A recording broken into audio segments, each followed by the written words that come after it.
In this video, we will be talking about the Insert tab. We will be starting at this point in the document provided for you under where it says Insert tab. Okay, so again, not every button will be covered. Some of them we've already covered and others we'll do later. So first thing, for instance, page break we've talked about and drawing tools we've already kind of discussed a little. And we will discuss more of that in the PowerPoint.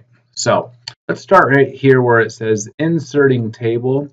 So what I like to do typically is to make my tables in Microsoft Excel, do all of the editing and formatting I want there, and then copying them into Word. But sometimes you just want a simple table. So you can put a, let's say a 2x3 or 3x2 table in here. And if that's all you want. And when you put in a table, you'll notice it brings up a couple new tabs that weren't there earlier. And we don't have time to go through all of them. Just a couple little things here. You can make your tables look pretty nice pretty quickly by choosing one of these options under the styles.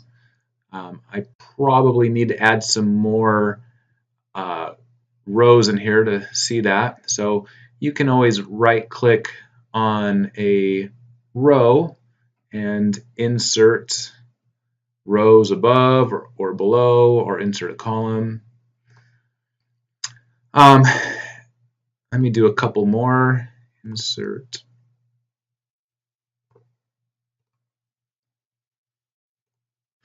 And now if I choose one of these options here, on your screen, you can see how it kind of makes the table look a little nicer. Different options. Maybe I'll choose one of these. So it reserves the top row for the headers. In the Layout tab right here, here's all your options for these tables. A lot of these options are also available when you right-click in the table. Just a couple I want to mention are sometimes you might have a word in here. This is my title. And you can make this cell a little bit bigger, but sometimes you may want that title to be in the middle of the cell. So your alignment tools are all right here. If you want to make it in the middle or the bottom right. And then you can even change the direction if you want it sideways or not. So splitting cells, quite often you want to split a cell, and let's say I want this heading to have 2 columns, and if I press OK, it'll just cut that cell in half. You can re-merge the cells by highlighting both of them and merging them together. So you can split cells and merge cells. This is a lot more to do with Excel we will be covering later, so I just wanted to show you some of the basics here. To delete a table, the easiest way is with this little square icon right here. I usually just right click on it and press delete. Okay, so that is as far as tables go. You can insert pictures. You can just drag pictures directly in if you want. You don't have to click on this button. You can put in a shape. A lot of this will be more in PowerPoint than here, but you can put in shapes. The screenshot we've already talked about using the snipping tool or the print screen button on your keyboard. Hyperlinks we talked about already. Cross references will be in the References tab. Notice there's cross reference here and cross reference in the Insert tab. So the next thing I want to talk about, actually let's skip over to equation. This is really useful for technicians, people who are doing technical documents, to be able to write equations. And there are tools out there that are a little bit better, but not as simple to use. So there's one called LawTech that people use who are, math majors and stuff, but I like this one. It's pretty simple to use. So what I want to do is recreate this equation you see in this picture. Zoom in here. And this equation is fake. I just made it up. I tried to pretty much put every possible thing I could into one equation. So if you can make this equation, you could make any equation, in my opinion. So right below it, and this is one I would definitely practice. So pause the video as I go through. And you don't want to just type in x equals, you're going to run out real quickly. So this is an equation. You need to use the equation editor. And so it's going to be in the Insert tab under Equation. And if it's grayed out, the equation editor was new, I think, as of 2007. If you have an older version, they didn't have this. So let's go ahead and press that Insert Equation button. And it brings up another tab, all of these equations. So the equation editor is one of those things that just takes a little bit of practice. And so it'd be really good in the lab, and in the homework you will have some practice. But let's do one here. So you just start typing in the equation x equals. The next thing you need to do is look for this sigma sign. And luckily you see it right in the picture up here. So it's going to be in there somewhere. And we're looking for one that matches as close as we can to what's there. So this second option, click on that, and it leaves a couple of blank fields. So on the top blank field, you'll click on it, and it says n divided by 2. The biggest mistake people make is they'll do something like this, parenthesis n divided by 2, parenthesis. And it works, but you'll notice it doesn't look exactly the same. Notice how these parentheses cover the whole thing. So if you have parentheses like these, or like these other big ones that you see on the screen for this large thing here, what you want to do, delete this, is right here under brackets. You want to put in the very first option you see. And so those parentheses now will get elongated. So they are special parentheses when you make the equation. Now it says n divided by 2. I can type in n divided by 2. Let's see if it didn't take. If I just do n divided by 2 by typing. So that's going to be a fraction. So I highlight this box, choose this fraction, and now it'll give me spaces to put in my n divided by 2. And so you'll see how these parentheses are kind of stretched. Down here, that's simple. It's just a straight k equals 0. And now everything you see to the right of this sigma is going to go inside this box right there. So the first thing you see are these parentheses. So we want to put in those same parentheses as before. And then inside of those parentheses, this is called the choose function, but you don't need to know that. So it looks like a division thing, like one is on top of the other, but you don't see that under fraction, so we'll have to look around. It's going to be in here somewhere. So under matrix, I see something that looks close. Let's see if that works right there. All right. And now we will put square root of n plus 1. So the square root you'll have to find under the radical, square root of n. And then if you just type in plus 1, you'll notice the plus 1 is inside the square root.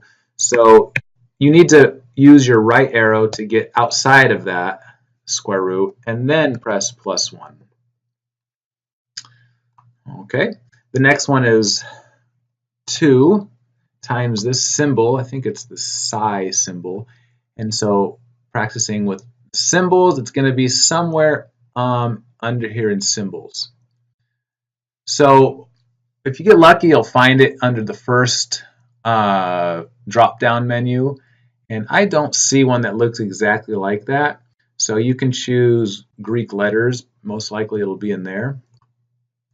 And so that symbol, the closest one we'll use for right now is right there. Psi. Oh, I was correct. It's not the exact same one. I might have used an older version of Word to make this. Okay, now we go outside of that parenthesis and we need to put in more parentheses. Now these parentheses I put right here, I can use normal parentheses because I know that they don't need to be elongated, but it's probably a good idea to just always use these brackets in case you need to change it at a later time. So the first thing is this Greek letter phi squared, and so that's going to be right here, phi. But I can't really square it, right? If I put a 2, I'm trying to make it a square symbol. So you might think, okay, go to the Home tab and make it a superscript, but that's not the way to do it. The way you want to do it is right here, a script, a subscript, a superscript. So you're going to click on the first option and it brings up a couple boxes, and that's where you'll put your phi inside of. Phi and then squared. So we can get rid of the other one. Okay, -1. So use your arrows to go to the left or to the right. And uh-oh, notice it's supposed to be raised to the k power. How do I put a k up there? Well, I needed to have used the script button from the start, but I didn't. So one option is to highlight what will be in the base of the script. And that's a shortcut. Highlight that, and that'll put automatically those words into the first square.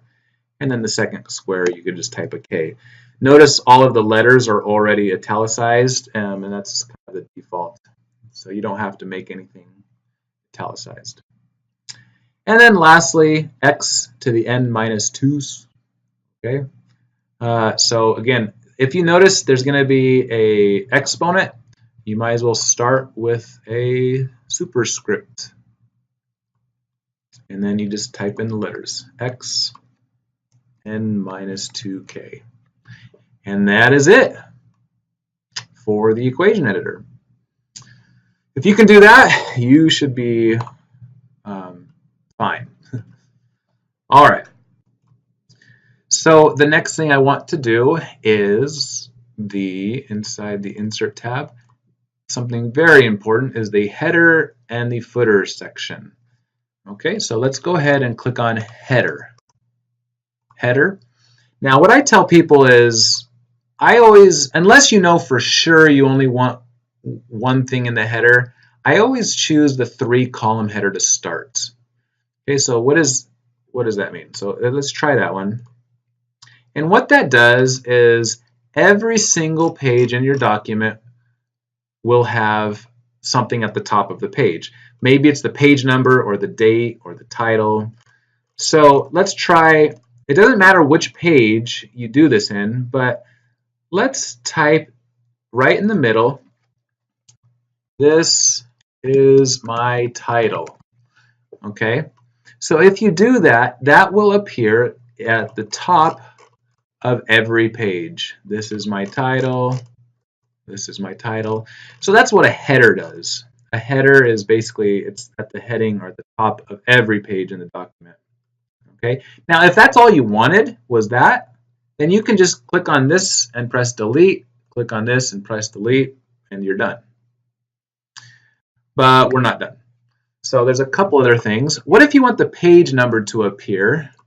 You'll notice when you've entered a header, it brings up another tab, and that header has a bunch of options. We'll cover a few. Let's say we want the page number to appear. The last thing you want to do is type in, okay, this is page 3. It says down here at the bottom, page 3. Well, don't type in a 3, because every page will say page 3. So what you need to do is right here, it says page number. Okay, we're inserting a page number. There's a lot of options. Always pick the current position option. Okay, current position. Why? Well, let's try it. Notice it put that number where I currently was selected. So if I had been over here on the right, it would have put the number there in the current position that was currently clicked on. Okay, and this is why I like to have all three of these options available, because you can kind of switch back and forth. So what's nice is this says 3 now, and the one at top says 2. And so they will automatically reformat or change if you add pages in between. So that's why you definitely need to use this rather than typing them in manually, because if it's a 100-page document, you'll be changing it quite often all over the place. If I want to put the date in, you can actually put the date. All right. Right in there, and that'll appear on every page. Okay. Now, there's a couple other things that are really good to know. It's these buttons right here under options. It says different first page, different odd and even pages. So you can imagine when you're reading a book, on the left page, the number appears on the left. On the right page, the page number appears on the right. So you might want to have a different heading for even and odd pages. So if I click on that, what it does is right here it says odd pages. Okay, so I want, if an odd page, I don't know, let's just say you want the page number on the left for odd pages. If you scroll up here, you'll notice now it says even page, and there's nothing in that header. And so we want to put in the page number on the right. Well, we haven't started an even page header yet, so we'll have to click over here and put in, like I said before, the 3-column header. And now we click on the right side of the page and put in our page number in the current position. Notice right here, the current position, it looks like it's going to appear in the top left, but it won't. It'll appear in the position that you were clicked on. And so now all of the even pages will have the number on the right. All of the odd pages will have the number on the left. And so if you print it like a book, it'll look normal. So if you don't need some of these headings after all, you can just go ahead and delete them. It's simple as that. Now sometimes it's confusing. How do you get out of this? You can close the header and footer right there. And now if you scroll through, you should be able to see the page numbers and the titles. And notice right here, I didn't delete that. So what I would do is just double click there, and it'll bring me into the headers formatter, and just delete it. Okay, now I didn't talk about footers. Footers are the exact same thing as headers, except they're at the bottom of the page. So same thing goes, see down here, footers are all at the bottom of the page. So that is the button that says different odd and even pages if you want the headers to look different on the odd versus even. And even for the first page, if you want your first page to be just like the title page, you can click on different first page and that'll have its own header. Now perhaps throughout the document you want different headers, maybe a book for instance, might say chapter 1 for the first 20 pages and then chapter 2 after that. That's when you would use the continuous breaks. We talked about this before. Under the layout tab, you'll have to put a new break in. So it's all grayed out because I'm still in the header formatter. So I got to close that. So you would have to go in and put a continuous break, and then it will allow you to have another set of headers and stuff after that. We won't do any of that in the homework or labs, but just wanted to let you know. Okay, so that is your headers and footers. Lastly, I should have mentioned this with the equation editor, but if you don't want an entire equation and you just want a symbol, your symbols are right here. So you have many options to choose from. So for simple things like 1 or 2 symbols, I would do that. Other than that, some of these other buttons we'll be covering in other videos, so that should be good for the Insert tab.